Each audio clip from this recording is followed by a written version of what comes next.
જે બહુ લોકોનું સાંભળવા જાય ને એ ભક્તિ ન કરી શકે. કારણ કે બધાનું સાંભળવા જશો, અનેક અનેક તર્કો વિતર્કો લોજિકો કેટલા દુનિયામાં છે. લોકો તમારું ભગવાન નામ છોડાવી દેશે. માળા ફેરવતા હશો તેમ કીધું માળા ફેરવવાથી શું થાય, લાકડું જ છે ને બીજું શું છે. દાન કરતા હશો તો એમ કહેશે કે એના ભાગ્યનું ભોગવે છે, તારે મદદ કરવાની શું જરૂર છે. સેવા કરતા હશો તો એમ જ કરશે કે અરે ઠાકોરજીને તું જગાડીશ, તું પોડાડીશ. આખી દુનિયાને એ જગાડનારો છે ને એ સુવડાવનારો, એ જમાડનારો, તું શું એને જમાડવા. લોજિકોની કમી દુનિયામાં નથી. તર્કો વિતર્કો કુતર્કો તો દુનિયામાં ઘણાય છે, પણ જેને ભક્તિ કરવી છે એને કેવલ પોતાના ગુરુનું સાંભળવું, એને ભગવદીનું સાંભળવું. પણ સંસારનું સાંભળવા જશો તો ભગવાન ગુમાવી દેશો. અને ભગવાન ગુમાવતા પહેલા તમારી અંદર રહેલો ભાવ ગુમાવી દેશો. અને જો ભગવાન ગુમાવશો ને તો પ્રભુ ક્યાંક પાછા કૃપા કરી પ્રગટ થશે. પણ ભાવ ગુમાવી દીધો ને તો પ્રગટ થયેલા પરમાત્મા પણ તમને આનંદ નહીં આપી શકે. એટલે પ્રભુથી દૂર થવાનો કદાચ વારો આવે તો વાંધો નથી, પણ ભગવત ભાવ ગુમાવવાનો વારો આવશે ને એ સૌથી મોટું નુકસાન છે. અને તું ઘણી વાર કહું, કોઈ ઘર બગાડી જાય નુકસાન નથી, કોઈ ગાડી બગાડી જાય નુકસાન નથી, કોઈ ધન બગાડી જાય નુકસાન નથી, કોઈ કપડાં બગાડી જાય નુકસાન નથી, પણ કોઈ આપણો ભાવ બગાડી જાય ને એ બહુ મોટું નુકસાન છે. અને એટલા માટે સાવધાન રહેવું. હરિરાય મહાપ્રભુજી આપણને ચેતવે છે, જેમ અગ્નિમાં જળ નાખીએ ને ઓલવાઈ જાય છે, તો એમ જ ભગવત ભાવ અગ્નિ જેવો છે, દુસ્સંગ જલ જેવું છે અને પડતાની સાથે સમાપ્ત થઈ જાય છે. સંક્ષિપ્તમાં જો આ શિક્ષાપત્રના સાર રૂપે સમજાવું તો 6 પ્રકારના દુસ્સંગ હરિરાયજી અહીંયા સમજાવે છે. દુસ્સંગનો પરિચય મેળવી લો એટલે તમને ખ્યાલ આવી જશે કે કીપ સેફ ડિસ્ટન્સ, યોગ્ય મર્યાદા રાખો, યોગ્ય અંતર રાખો. 6 પ્રકારના દુસ્સંગની ચર્ચા કરી હરિરાયજી આ શિક્ષાપત્રમાં. પહેલું દુસ્સંગ સમજાવતા કહ્યું, જે અન્ય સંબંધ વાળા લોકો છે, કે જેને પ્રભુમાં નિષ્ઠા નથી, પણ જ્યાં જ્યાં સ્વાર્થ એનો સિદ્ધ થાય ત્યાં ત્યાં એ ભટકનારો છે. એવા ભટકનારા ભક્તથી પણ સાવધાન રહો, કારણ કે એ તમારી પણ અનન્યતા ડગાવી જશે. ઘણા લોકો ન મળે, લો તમારા બા તો આટલી ભક્તિ કરતા તોય માંદા પડ્યા, તોય હોસ્પિટલમાં જવું પડ્યું. હવે માંદા પડવાને ભક્તિ કરવાને મેળ ક્યાં? પણ લોકો આવા ખોટા લોજિક આપશે અને આવું આપી અને તમારી શ્રદ્ધાને ડગાવવાની કોશિશ કરશે. લો તમે તો આટલી સેવા કરતા હતા તોય તમને ધંધામાં નુકસાન ગયું. હવે સેવાને ને ધંધાને મેળ ક્યાં? પણ લોકો જોડીને બતાવે જેથી આપણી શ્રદ્ધા ડગાય. ઘણા એવા મળશે, તમે ઠાકોરજીનું તો કરો છો પણ આનું નથી કરતા એટલે આમ થાય છે, અહીંયા પગે લાગવા નથી જતા એટલે આમ થાય છે, એમ કરીને આપણું મન ચકડોળે ચડાવે. તો આવા જે ભટકનારા ભક્તો છે એ પણ દુસ્સંગ છે. શ્રદ્ધા દ્રઢ કરે એવાનો સંગ કરવો, એવા વૈષ્ણવનો સંગ કરવો જોઈએ કે જો તમારા બા ભલે આટલા બીમાર થયા, ખાટલામાં બેઠા રહેતા હોસ્પિટલમાં, તો એ ભગવત નામ છોડ્યું નહીં હો, છેલ્લે સુધી પ્રભુનું નામ લેતા ગયા. એ જ વસ્તુ છે. કોઈ એમ સમજાવે છે કે ભક્તિ કરતા એટલે હોસ્પિટલમાં ગયા, કોઈ એમ કહે છે કે હોસ્પિટલમાં હતા તો એ ભગવત નામ લેતા હતા. આપણે કઈ પ્રેરણા લેવી એ મહત્વનું છે. ઘટનાઓ જીવનમાં ઘટે છે, તમે પ્રેરણાઓ કઈ લો છો. એટલે પ્રસંગ આવતો ને, એક સંન્યાસી હતો ને એને થયું કે બધાનું ભગવાન ચલાવનારો છે એટલે ઘર છોડીને ચાલ્યો વનમાં, અને જઈને જુએ છે તો સિંહ એક હરણને મારે છે, ખાય છે હરણને. ઉભો જુએ જ પેલો સંન્યાસ અને ખાઈને જતો રહે છે. એટલે શિયાળો જે ઉભા હતા એ દોડતા આવ્યા અને બચેલું જે હરણ હતું એને ખાવા લાગ્યા. સંન્યાસીને થયું કે જો પરમાત્મા બધાનું પૂરું કરે છે, સિંહે શિકાર કરીને એનું ખાધું અને જે શિકાર નથી કરી શકતા એના માટેની પણ વ્યવસ્થા કરી ગઈ. તો જો ભગવાન બધાની વ્યવસ્થા કરતા હોય તો હું શું કરવા પરિશ્રમ કરું?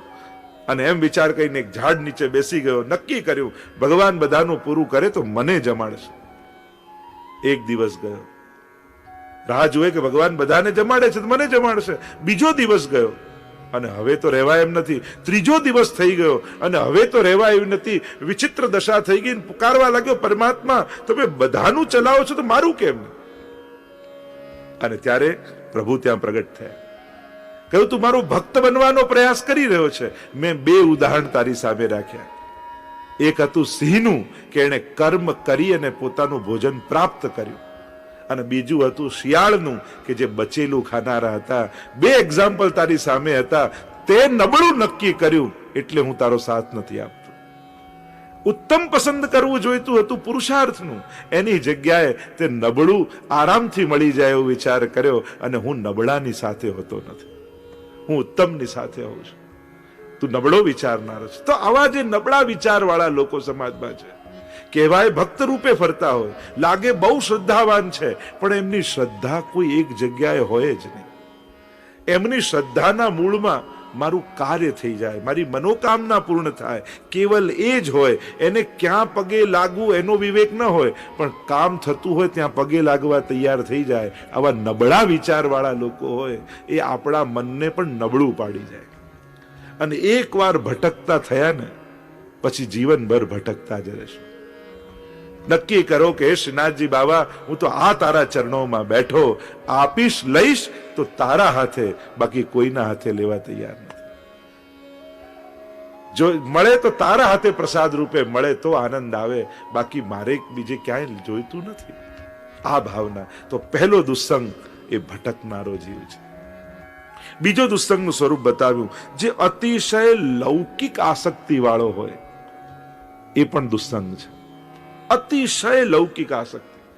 ઘણા લોકોને આપણે જોઈએ, હવેલીઓમાં મળે, સત્સંગમાં મળે, કથાઓમાં મળે, એટલી બધી લૌકિક આસક્તિઓ એની હોય, એને એમ લાગે કે બધું ઘર એને કારણે જ ચાલે છે, અને એ નહીં હોય તો કોઈનું કઈ કામ થવાનું જ નથી. અરે દુનિયામાં બધાનું બધું ચાલી રહ્યું છે. તમે નહીં રહો તો બધાનું ચાલતું જ રહેશે, અને કદાચ વધારે ચાલશે, સારું ચાલશે. અને એટલા માટે આ તમારી આસક્તિઓ તમારા દુઃખનું કારણ બની જાય છે. કેટલા પ્રસંગો આપણને જીવનમાં જોવા મળે છે. માણસની આ લૌકિક આસક્તિઓ એને ભગવાનનું વિસ્મરણ કરાવી દે છે. એટલે અતિશય લૌકિક વૃત્તિ વાળો હોય એને દુસ્સંગ જાણી એનાથી દૂર રહો. બે પ્રકારના લોકો મળે, હવેલીમાં ગયા હોય ને સત્સંગ ચાલતો, એમાં કે તને ખબર છે અહીંયા સેલ ચાલે સાડીઓ, તમને ત્યાં યાદ અપાવે. અને ઘણા એવા હોય કે સાડીના સેલમાં મળે અને કે તને ખબર છે કથા ચાલે છે હવેલીમાં, એટલે સેલમાં જઈને જે કથાની યાદ અપાવે એવાનો સંગ કરવો. બને તો લૌકિક આસક્તિ જેની અતિશય હોય એનાથી થોડુંક ડિસ્ટન્સ રાખવું. મહાપ્રભુજી સુંદર આપણને સમજાવે છે મંત્ર, અદૂર વિપ્ર કરશેવા યથા ચિત્તમ ન દુષ્યતિ. અદૂર વિપ્ર કરશેવા, એવું ડિસ્ટન્સ રાખો. એટલી નજીક પણ ન જાઓ કે દોષ દેખાય, એટલા દૂર પણ ન જાઓ કે એની સાથે આત્મીયતા તૂટી જાય. એવો એક વિવેક કેળવીને રાખો. ત્રીજો દુસ્સંગનું સ્વરૂપ કહ્યું, મહાપ્રભુજીના વચનોથી જે વિરુદ્ધ કહેનારો હોય એને પણ દુસ્સંગ જાણવો. કારણ કે આપણે ગુરુ રૂપે મહાપ્રભુજીના આશ્રયમાં થયા, એમના હાથે કંઠીને ધારણ કરી, અને એક વાર જ્યારે એમને ગુરુ રૂપે સ્વીકાર્યા પછી એનાથી વિપરીત વાત, ગમે તેટલું ઉત્તમ લોજિક આપીને વાત કરે, પણ તમારી નિષ્ઠાને ડગાવી દે, તમારી દિશાને ફેરવી દે, એને દુસ્સંગ જાણવો. કારણ કે આપણે તો શ્રી મહાપ્રભુજીની કૃપા થકી શ્રીજીને પામ્યા છે. સ્વયં દમલાજીએ તો શ્રીનાથજીને મહાપ્રભુજી માટે રોકી દીધા કે મારા ગુરુ પોઢી રહ્યા છે અને તમે રૂમઝૂમ કરતા, અવાજ કરતા, નુપુરની ધ્વનિ કરતા મારી પાસે આવો તો મારા ગુરુ જાગી જાય. આવી નિષ્ઠા પુષ્ટિ માગની છે. એટલે શ્રી મહાપ્રભુજીના વચનોથી જે વિરુદ્ધ વાત કરનારા છે એને પણ દુસ્સંગ જાણવા. જેને પુષ્ટિ પુરુષોત્તમને પામવા છે એને આટલા પ્રિકોશન લેવા જરૂરી છે. આટલા જીવોથી થોડુંક અંતરાય કેળવવો જરૂરી છે, કારણ એ તમારી પુષ્ટિ ભક્તિને મલિન કરી દેશે. આખું દૂધ ભરેલું હોય કોઈ પાત્રમાં અને એક દહીંનો છાંટો પડે યા લીંબુનો છાંટો પડે તો કેવું દૂધ ફાટી જાય, એમ દુસ્સંગનો છાંટો આપણા ભગવત ભાવને ફાડી દેતો હોય છે. ચોથું સ્વરૂપ આ દુસ્સંગનું કહ્યું, અવૈષ્ણવનો સંગ ન કરો. કે જેને પ્રભુમાં શ્રદ્ધા ન હોય એવા વૈષ્ણવનો સંગ નહીં કરો, એવા જીવનો સંગ નહીં કરો. કારણ એનો અભાવ ક્યાંક આપણા ભાવ પર પ્રભાવ ન પાડી દે, એના માટેની સાવધાની રાખવી. પાંચમું કહ્યું, લૌકિક વિષયોનો સંગ નહીં કરો. અનેક પ્રકારના વિષયો જીવનમાં સામે આવે છે, અનેક પ્રકારની લાલસાઓ આવે છે, પણ એ લાલસાઓ લાલન માટે જગાવવી. કે આ જેટલી લાલસાઓ છે એને હું મનોરથમાં પરિણમિત કરું. બહુ જમવાની ઈચ્છા તમારી હોય તો ઠાકોરજીને આરોગાવાની આજ્ઞા લઈ લો. જો ઘણીવાર આપણી ઈચ્છાઓને સેવામાં ડાયવર્ટ કરવી જોઈએ. તમને બહુ સંગીતનો શોખ હોય તો અષ્ટછાપના કીર્તનો શીખવા લાગો. તમને બહુ જ જમવાનો શોખ હોય તો ઠાકોરજી પાસે સખડીની આજ્ઞા ગુરુદેવ પાસે લઈ લો કે પ્રભુને નિત નવીન કરીને આરોગ આવીશ. અને પ્રભુને ધરીને પ્રસાદી ગ્રહણ કરશો, કામનાઓ સમાપ્ત થઈ જશે અને ભાવનાઓ જાગૃત થઈ જશે. અનેક વાર્તા પ્રસંગોમાં તમે જોશો ને તો ગુસાઈજી પણ પેલા બે ભાઈઓ આવ્યા, પ્રસિદ્ધ પ્રસંગ છે. એક કે મને તો કશાનો શોખ નથી, મારે સેવા કરવી છે. અને બીજા ભાઈએ કહ્યું મને તો બધાનો શોખ છે, મારે સેવા કરવી છે. ગુસાઈજીએ કહ્યું તને શોખીનને સેવા પધરાવીશ. પેલો તો પોતે નીરસ છે, પોતે દુઃખી થશે ને ઠાકોરજીને દુઃખી કરશે. તું તો પોતે આનંદ કરીશ તો ઠાકોરજીને આનંદ કરાવીશ. અને એટલા માટે અહીંયા અનાસક્ત થવું જરૂરી નથી, અહીંયા તો પ્રભુ આસક્ત થવું જરૂરી છે. કસામાં રસ ન હોય એ કોઈ બહુ મોટી સિદ્ધિ નથી પુષ્ટિ માર્ગમાં. બધામાં રસ હોય, પણ શેના માટે? કે પ્રભુને આનંદ કરાવી શકું એના માટે. એટલે તમારો શોખ વધારો, પણ એને ઉચ્ચ અવસ્થામાં લઈ જાઓ. સ્વકેન્દ્રિત ન રહેતા એને કલ્યાણના માર્ગમાં જોડી દો.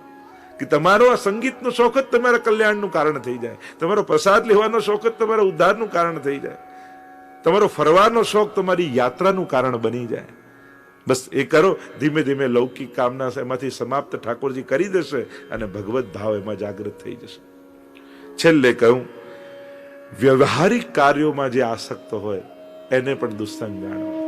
ઘણા બધા લોકોને વ્યવહારમાં બહુ જ સોશિયલ હોય. ઘણા અહીંયા જઈ આવું, પેલા ત્યાં જઈ આવું, દૂર દૂરના સગાઓને પણ એવો વિચાર કરે આને ત્યાં નહીં જાઉં તો ખોટું લાગશે. એટલે ભગવાનને ખોટું લાગશે એની ચિંતા નથી, પણ આ સંસારને ખોટું લાગે એની ચિંતામાં જીવે. જે બહુ જ લૌકિક વ્યવહારમાં આસક્ત હોય, જો બધા જોડે સ્નેહપૂર્વક વ્યવહાર કરવો, પણ પ્રભુની સેવા અને ભક્તિના ભોગે વ્યવહાર ન થાય. આપણું પ્રધાન ધર્મ સર્વદા સર્વભાવેન ભજનીય વ્રજાધિપ સ્વસ્યાય મેવ ધર્મો હિ નાન્ય ક્વાપી કદાચન. વાર્તા સાહિત્યમાં તો તમે જુઓ કેવા કેવા ભક્તોના ચરિત્ર તમને જોવા મળશે. પોતાના નિકટના સ્વજન હોય છતાંય પ્રભુની સેવામાં બાંધછોડ કરી નથી. તો આ 6 પ્રકારના દુસ્સંગની ચર્ચા શ્રી હરિરાય મહાપ્રભુજીને કહ્યું. એટલે આપણા ભગવદીઓ તજ મન હરિ વિમુખન કો સંગ. આવા જે 6 પ્રકારના ભગવદ વિમુખ લોકો છે એનો સંગ છોડ, નહીં તો તારોય ભાવ સમાપ્ત થઈ જાય. સર્પને કોઈ દૂધ પીવડાવે પણ ઓકવાનો તો વિષ જ છે. એમ તું ગમે તેટલું આ બહિર્મુખ લોકોને તું કેટલું માન આપ, તું એને સાચવ, તું એને બદલવાની કોશિશ કર, પણ જેની વૃત્તિ જ દુર્વૃત્તિ છે. સુરદાસ કારી કામરિયા ચડત ન દૂજો રંગ. કોઈ કાળી કામડી હોય, તમને એમ થાય કે આના પર લાલ રંગ ચડાવું, તમને એમ થાય પીળો રંગ ચડાવું, તમને થાય લીલો રંગ ચડાવું. જેટલા રંગો ચડાવવા જાઓ એની તો કેવલ કાળાશ જ વધવાની છે, એમાં બીજો કોઈ રંગ દેખાવાનો નથી. આ બહિર્મુખ જનો પણ એવા જ છે. અને એટલા માટે જેને તું સુધારી શકતો નથી તો એનાથી થોડું ડિસ્ટન્સ કેળવી લે, થોડુંક અંતર રાખવી લે, કારણ કે ક્યાંક તારા મનને દૂષિત ન કરી જાય. ભક્તે સાવધાન એક જ વસ્તુમાં રહેવાનું કે કોઈ મારા ભાવનું હરણ ન કરી જાય. હરિરાય મહાપ્રભુજી દુસ્સંગના પ્રકાર બતાવ્યા અને દુસ્સંગ મહાબાધક છે એમ કહ્યું, અને હવે સત્સંગના પ્રકાર બતાવે છે. કેવા લોકોનો સંગ કરવો. સંક્ષિપ્તમાં જો સાર રૂપે આપણે જોઈએ, બધા શ્લોકો લેવા જઈશું તો ઘણો સમય જાય. સત્સંગ કે કોને કહેવાય, કેવા ભગવદીનો સંગ કરવો, પહેલું લક્ષણ બતાવ્યું. જેને કૃષ્ણમાં પરમ પ્રેમ હોય એવા ભગવદીનો સંગ કરવો. ઠાકોરજીમાં વિશેષ અનુરાગ જેના ચિત્તમાં હોય અને પ્રભુનો એના હૃદયમાં રહેલો સ્નેહ અને એનો પ્રભાવ તારા જીવનમાં થવા લાગે એવા ભગવદીનો સંગ કર. વાર્તા સાહિત્યમાં તમે અનેક પ્રમાણો જોશો કેવા કેવા ભગવદી જીવો થયા, કેવલ પ્રભુના સુખ માટે જીવનારા જીવો થયા. 84-252 વાર્તાઓ ભરેલી છે, દરેક વાર્તાઓમાં પ્રસંગો. બીજું કહું, જે નિરપેક્ષ હોય એવાનો સંગ કરવો. જેને સંસારની અપેક્ષા ન હોય ને એ જ સાચા અર્થમાં સેવા કરી શકે છે. જ્યાં સુધી તમારી ભક્તિ સાંસારિક લોકોથી પરાધીન રહેશે ત્યાં સુધી સેવામાં હંમેશા ભય રહેશે. પેલો સાથ નહીં આપે તો, પેલો દ્રવ્ય નહીં આપે તો, પેલો નહીં આવે તો, એ આ નહીં કરે તો. જ્યાં સુધી તમારી ભક્તિ સ્વાધીન અને સ્વતંત્ર નહીં બને અને લૌકિક લોકોથી પરાધીન રહેશો ત્યાં સુધી સેવા છૂટવાનો ભય સતત રહેશે. ભગવદી હોય નિરપેક્ષ હોય છે, એને કોઈની અપેક્ષા નથી હોતી, કારણ કે પ્રભુ પર ભરોસો હોય છે. જેને ભગવાન પર પૂરો ભરોસો નથી એને સાંસારિક લોકો પર ભરોસા રાખવા પડે છે. પણ જેને પૂરો ભરોસો પ્રભુ પર છે એને કોઈની અપેક્ષા અને કોઈનો ભય ન હોય. વાર્તા સાહિત્ય તમે જુઓ, 84 વર્ષવાન પદ્મનાભદાસજી જેવા વિરક્ત વૈષ્ણવ ક્યાં મળવાના? કોઈની અપેક્ષા નહીં. નક્કી કર્યું કે હવે ક્યાંય કોઈ કર્મ કરીને કમાવું, અવ્યાવૃત થઈ ગયા. કોડી વેચીને ખાવ એ પણ છોડી દીધું. હવે તો પ્રભુ જે આપશે એમ રહીશું, અને પ્રભુ બધાનું પૂરું કરે છે. દામોદાસજીની વાર્તામાં, સંબલવાળાની વાર્તામાં આવે, ઠાકોરજી બ્રાહ્મણનું રૂપ લઈને પરીક્ષા કરવા માટે આવે. સોના મોરની પોટલી આપીને કહ્યું કે આ રાખો. અને દામોદાસજીએ કહ્યું કે મારે તો ઠાકોરજી ઘણું આપ્યું છે, મારો ચાકર છે ને એની પાસે કાંઈ નથી, તમે એને આપો. ચાકર પાસે પ્રભુ આવે બ્રાહ્મણનું રૂપ લઈને કે લે આ પોટલી રાખ. કહ્યું કે અરે મને તો મારો શેઠજી બધું જ આપે છે, બધું પૂરું કરે છે, મારો ખર્ચો એ કેટલો, મારો શેઠજીને બહુ મોટો ખર્ચો છે, એને જઈને આપો. એટલે દામોદાસજી ચાકર પાસે મોકલે, ચાકર ત્યાં પાસે મોકલે. પ્રભુ થાક્યા અને સમજી ગયા કોઈને મારી કોઈ વસ્તુની અપેક્ષા નથી, એમને તો પ્રભુ પર ભરોસો છે, પછી બીજાની આશા શા માટે રાખે? ભગવદી તો આવા હોય, નિરપેક્ષ હોય. ત્રીજું કહ્યું જે સાત્વિક હોય. સાત્વિકતા જેના ચિત્તમાં હોય, અને સાત્વિકનો અર્થ નીરસ નથી થતો, નીરસની સાત્વિકતા. કારણ કે સાત્વિકતામાં પણ જેમ શ્વેત રંગમાં 7 રંગો સમાયેલા છે, એમ સાત્વિકતામાં 9 રસો છુપાયેલા છે. ઘણીવાર નીરસતાને આપણે સાત્વિકતામાં, આમને તો કશામાંય રસ નહીં, બસ ભગવાનની જ ભક્તિ કરવી છે, જો ઠાકોરજીને એનામાં રસ ના હોય. એવું પ્રસંગ કહેતા કે રામાનુજાચાર્ય પાસે કોઈ ભક્ત આવ્યો ને કહેવા લાગ્યો કે મારે પ્રભુને પામવા છે, બસ બીજી કોઈ ઈચ્છા નથી. એમણે પૂછ્યું કે તને કશામાં પ્રેમ છે? કોઈ તારા સ્વજનમાં, સંબંધીમાં, કોઈમાં પણ હોય તો મને કે. મને કશામાં પ્રેમ નથી, મારે તો ઠાકોરજીને પ્રેમ કરવો છે.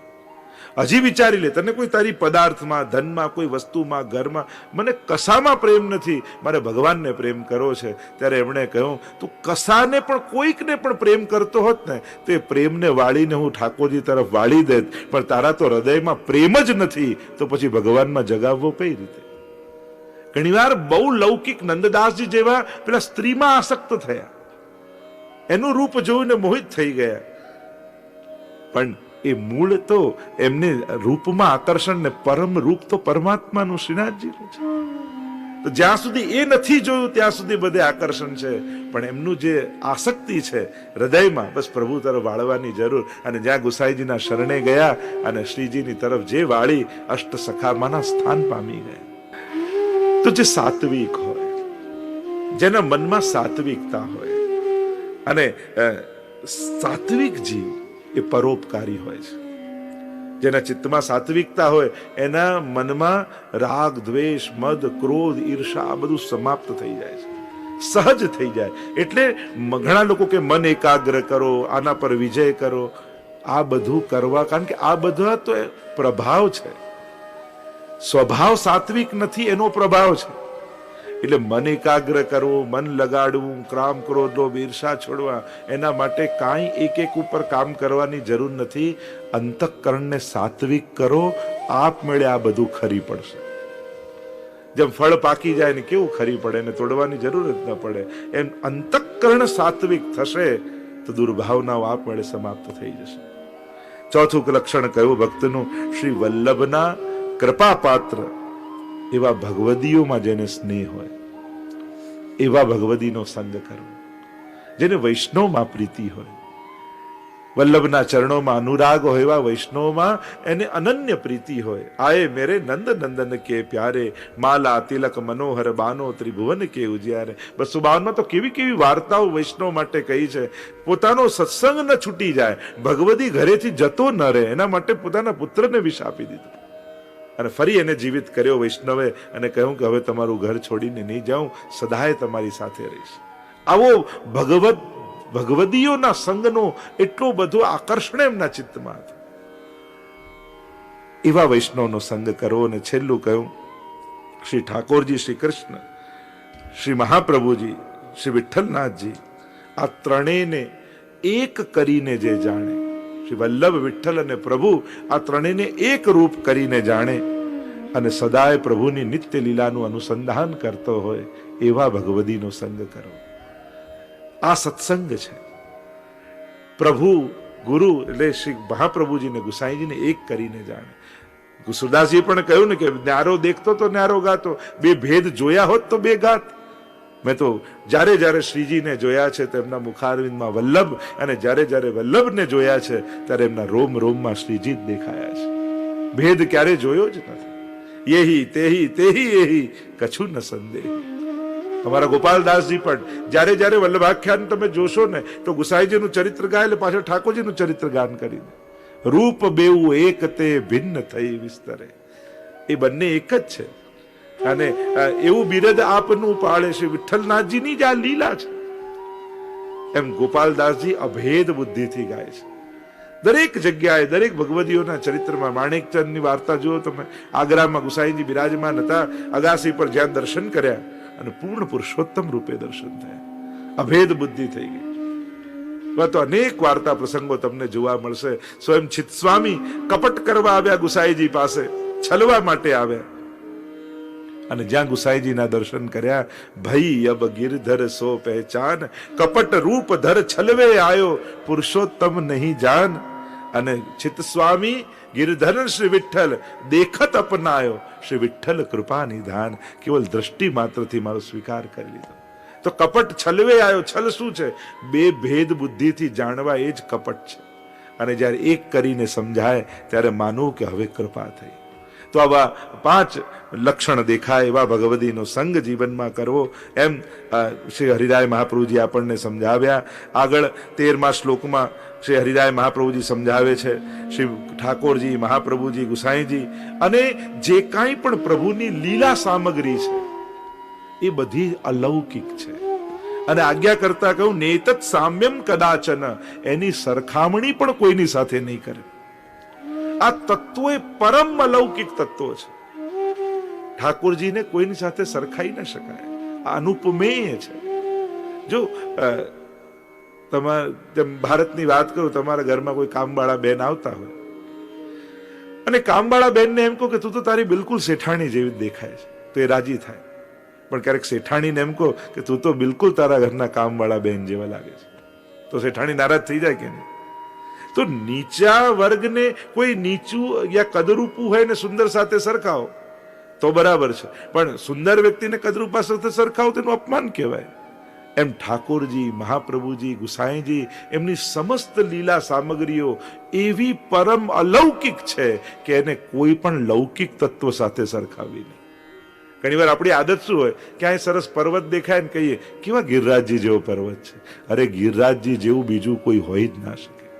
હા, એ પર્વતને જોઈને આપણને ગિરિરાજજીનું અનુસંધાન થઈ આવ્યું, એ બરાબર છે કે ક્યાંક કોઈક એવું જોઈએ કે આપણને થાય કે આપણે ગિરિરાજજી જઈએ તો કેવો આનંદ આવે.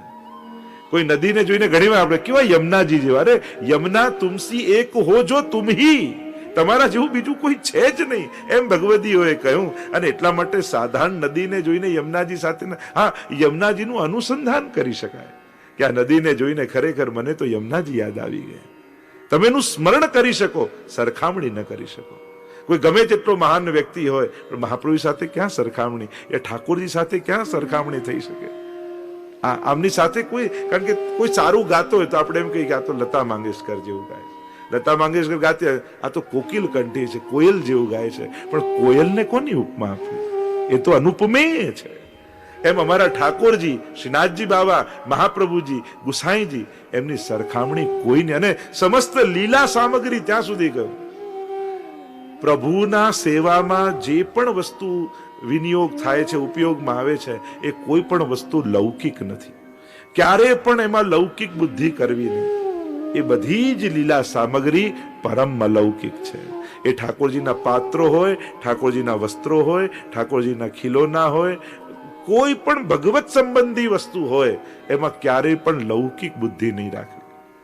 એમાં અલૌકિક ભાવ. આપણા હરિરાય મહાપ્રભુજી તો સહસ્ત્રી ભાવના બતાવી અને દરેક વસ્તુની ભાવના સમજાવી છે. અને ભાવાત્મક બુદ્ધિથી જ એ વસ્તુને જોવી. તમારે તમારી સેવાને જો અલૌકિક બનાવવી છે તો સેવામાં વપરાતી દરેક વસ્તુમાં અલૌકિક ભાવ સિદ્ધ કરતા શીખો, અને એ સિદ્ધ કરશો જેનાથી મન અલૌકિક થશે, અને અલૌકિક મનથી જ્યારે પ્રભુના નિહારશો ને તો અલૌકિક એવા પ્રભુની ઝાંખી થશે. જ્યારે મન અલૌકિક થશે ભાવનાઓથી, ત્યારે ભાવના સિદ્ધ થશે. તો ભાવો ભાવને આ ભાવથી ભાવના સિદ્ધ થશે અને ભાવાત્મક પ્રભુની પ્રાપ્તિ થશે.